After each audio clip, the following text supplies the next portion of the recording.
Thank you guys, I really appreciate it. Yes, some cue cards here. I don't do much public speaking, so I have a couple disclaimers here. One, my case is still not finalized, though I have been convicted of 3 Class D felonies under the SAFE Act. We are still attempting an appeal, so excuse me if I don't get too into detail on my case, but basically, I'm going to give you a brief history of myself so you know who I am. Basically, I've been a volunteer firefighter since, junior firefighter since age 15. Joined the fire department at age 18. Met my wife in high school. We got married. I have 2 kids, a 2-year-old. In November, my son will be 2 and my daughter will be 6. I joined the military after September 11th. About a year later, I finally ended up going to boot camp with the goal of fighting tyranny and defending people's rights. And little did I know, 8 years later, here I'd be back at home doing the same thing. I did serve 2 combat tours in Iraq, and I was injured during one of my combat tours. Other things I did in the military, I was a weapons instructor. I did marksmanship training because I had a high rifle score. They took me into the rifle range and I taught Marines how to safely and accurately operate their M16 service rifles. From then on, my weapons instructing really took off in the Marine Corps. Basically every weapon system I touched or was trained on, I picked up well, and my superiors saw that and they made me instructor on almost every single weapon in the Marine Corps.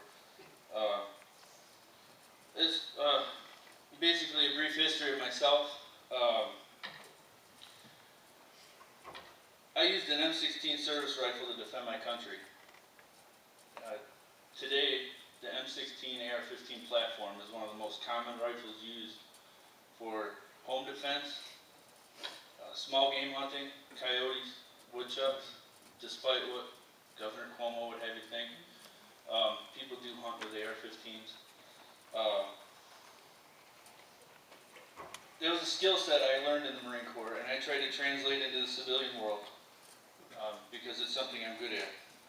Before my arrest, I used to train, after I got out of the Marine Corps, teach people at local rifle ranges how to safely operate their weapons and shoot them accurately.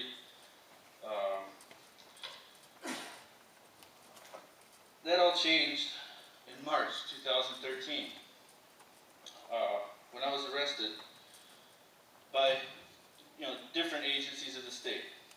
No county agencies, none. My house was swarmed as I was getting ready for work by the state police, Department of Criminal Justice Services, the Attorney General's office.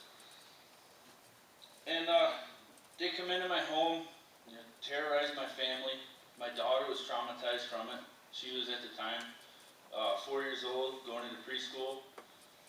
And that day, she just stood in the middle of her classroom and busted out crying. Said, my daddy was taken away by the police. My daughter, 4 years old. They come in, they put me in handcuffs, stand me in front of their car, out in public, so all my neighbors get to see me being arrested. And the lead investigator says to me, we're taking all your guns today. You have no choice. Me not understanding all the law, I say, okay. And she says, you can either give us permission to enter your home, or we'll come and we'll get a search warrant, and we'll be back and we'll take everything in your home. So I said, you know what, I'll cooperate. I'll sign this consent to search form. Go in my house, search, I guarantee you there's not one single illegal weapon in my home. So what do? They go in, ask my wife for the 2 rifle, or the rifle, or the shotgun, and the handgun that were in the house. Took my handgun that I carried with me, took that away from me. Took away my rifle out of my personal truck that I had just gone to the range with. Didn't bother even looking through my house for illegal weapons because they knew there were none.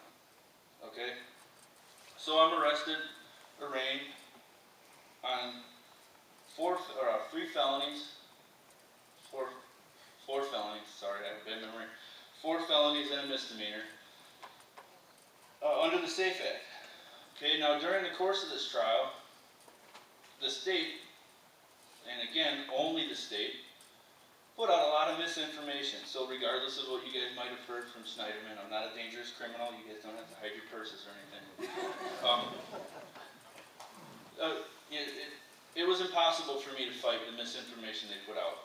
You know, they're telling people I was modifying weapons to make them illegal, which is completely false, and they knew it when they put it out.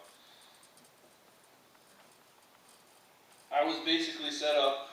There was nothing I could do to fight this. I went in there with a lawyer, waste of money, $30,000 in debt, and after paying, some $8,000 to get convicted. In the end, they tell everybody this is no longer a SAFE Act case to try to kill my support, so nobody will come out and support me, which they did a pretty good job. I had 3 people other than my family in court for the trial.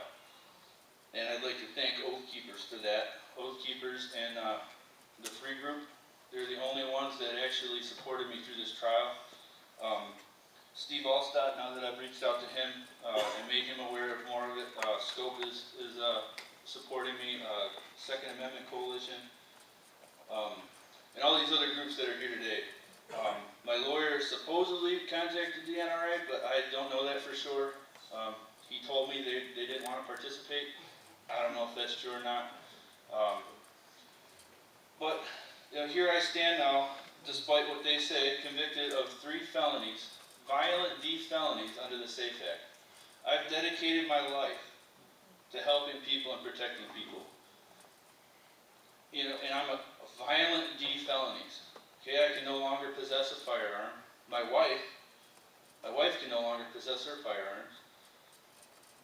Currently, our guns that they illegally seized, I called them out on it about a month after I was arrested, and I said, I'd like to know exactly what statute you guys use to confiscate my weapons. I'd like a copy of it so I can read it and be aware of my rights. He says, I don't want to get into an argument with you over the phone. I said, I'm not looking for an argument. I just want to know my rights. I want to know the law. I'm a private citizen. I don't know the law. Inform me. Tell me what law that I should read to see, why you guys took my weapons. His response is, you should talk to your lawyer. Okay. I go talk to my lawyer, who charges $225 an hour. $375. There you go. So I go consult my attorney and say, hey, what statute gave them the right to confiscate all my weapons? I don't think there is one. You didn't bother telling me that before.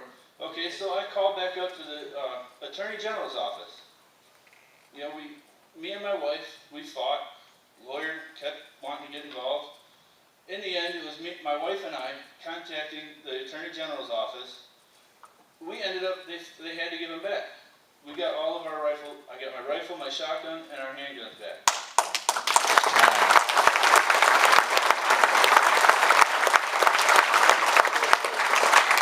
They come in here telling people they have no rights, they have no choice. You do what you're told and that's it. They don't tell you the law. How is everybody supposed to know the law? The assemblyman down here, he said the stack of paperwork for the SAFE Act was this thick. I bet they still don't even know the whole thing. I mean, and I'm sure he read it over and over again. Okay? This is what we're up against. And again, I wrote these cards, but I don't know why I bothered. I'm not even following. You're doing a great job. Amen. Okay, so in the end, I got my weapons back, but I had to get rid of them again when I was convicted. But luckily, I got rid of them before the sentencing date, or before the end of my trial, because I got the feeling in the courtroom that they was stacked against me. There was a lot of misinformation given to the jury, that will come out later, but I can't get into now. I had no prayer. So planning ahead, I got rid of my weapons legally, and they're no longer in my home, and nobody but me and my wife know where they are. And they will never get them. And I swear on my grandfather's grave, they will never get them.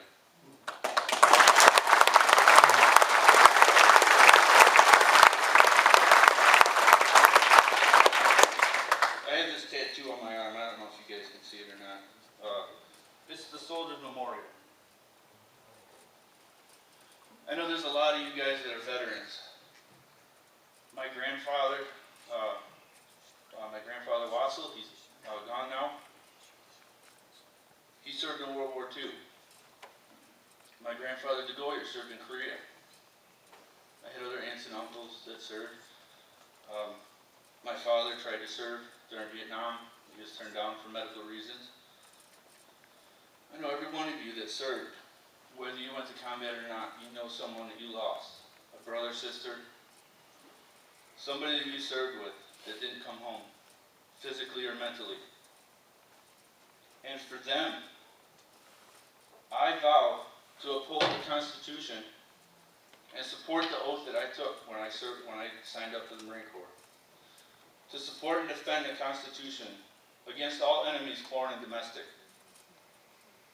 And I will do that until I breathe my last breath. And for them, I hope you guys do too. Coming here tonight.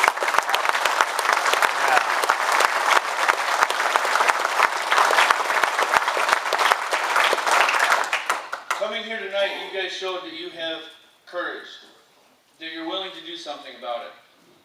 But it can't end here, because right now I'm preaching to the choir.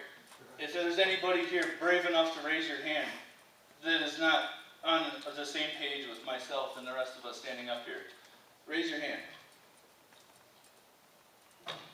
We're preaching to the choir, okay? We're trying to educate everybody else here so that you guys can go out and educate other people. Because if it stops here, what good are we doing?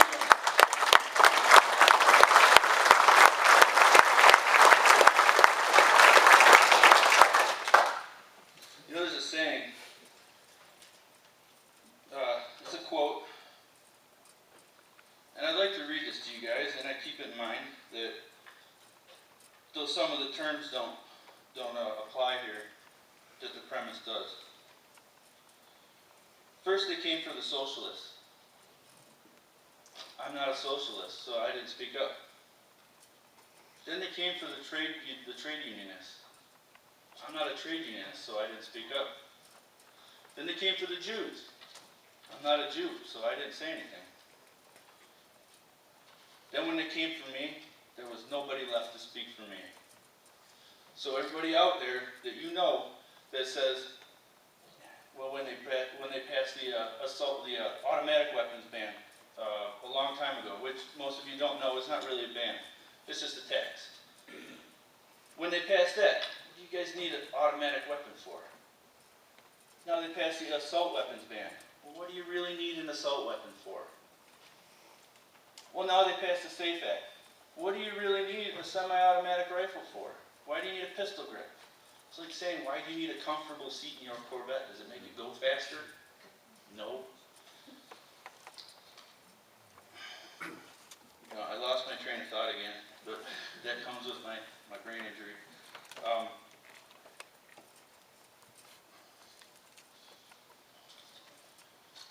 For all of those out there that don't understand the Constitution, I think I've heard a couple other people say, that doesn't give you rights. God gave you those rights. Amen. Those are fundamental rights.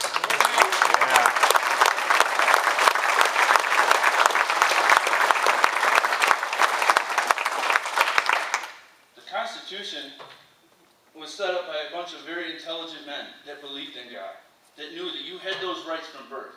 You have the right to defend yourself. You have the right to go hunting, to feed your family. You have the right to go out and drop some paper every once in a while at the target range if you want to. You have that right. What the Second Amendment does is it guarantees you those rights for when the government tries to come and take them away from you. You want proof? Ask the founding fathers. There's quotes all over the place. Gotta love the internet. Let's see. Raise your hand if you can tell me who said the Second Amendment is the teeth of the Constitution. There you go. Who said the good thing about the Second Amendment is, or the beautiful thing about the Second Amendment is, it won't be needed until they try to take it. There you go. Ask the founding fathers. They still live through books, the internet.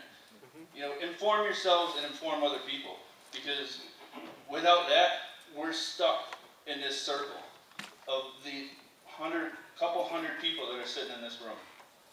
If it ends here, we're not going anywhere. That's all I have.